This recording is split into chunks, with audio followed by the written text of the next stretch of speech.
In May 2018, I faced a life-threatening pregnancy complication that threatened both the life of myself and my unborn son. I was 33 weeks pregnant, and I walked into the hospital thinking it was going to be something short, and I didn't leave for nearly a month.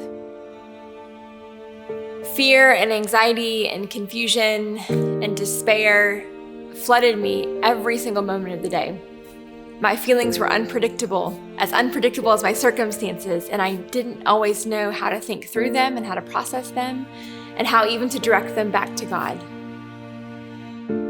After 3 weeks in the hospital, wondering every single day if any moment might be our last, my son Ben was born alive and safe. He was okay, but I was not. The feelings that I felt in the hospital only intensified. Anyone who goes through any form of trauma will tell you that you don't just get to come home and live life as normal. You've walked through something really hard and life isn't normal any longer. And I had to come to terms with the reality that my son and I could have very easily died. I was sobered by the reality of death, but also sobered by the reality of life. I was thankful to be alive, but I was also really sad to live in a broken world and live in a broken body. And I didn't know what to do with my ever-changing emotions that plagued me in the hospital and continued to plague me when I came home. I needed to learn, and I'm still learning, how to feel. Your struggle with your feelings probably looks different than mine. We all have different experiences. But we often struggle to know what to do with our feelings in moments of great joy and often in moments of crisis. We suppress our feelings, we stuff them, we don't tell them to others, and we definitely don't take them to God. On the other hand, many of us are so directed by our feelings that we allow our feelings to dictate what we believe about God and what we believe about ourselves. If the wheels of our feelings fall off, then our faith goes with it.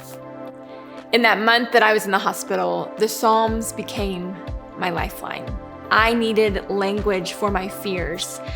I've spent a lot of time trying to deal with my feelings on my own, and I've come to see that I need language for expressing my deepest anguish back to God. And in the Psalms, I found familiar friends who did just that. And I was able to pray to God and to know God more deeply through the way He was presented in the book of Psalms as a God who hears and who is near and who hears the cries of His people in their greatest distress. And Teach Me to Feel, we are going to walk through the book of Psalms and ask God to teach us to feel through the book of Psalms. We will see that God created us to feel. We will see that God created us to express our feelings back to Him. And in doing that, He helps us to trust Him in the myriad of feelings that we face, whether it's joy or fear or anxiety or depression or betrayal. Whatever feeling that we're facing, we will see that God has given us language for our feelings, and He teaches us to feel. So if you struggle with knowing how to process your feelings or how to feel rightly, or even knowing how your feelings can grow your faith and be shaped by God's word, then this book is for you. God has not left us, and He is ready to meet us in the Psalms.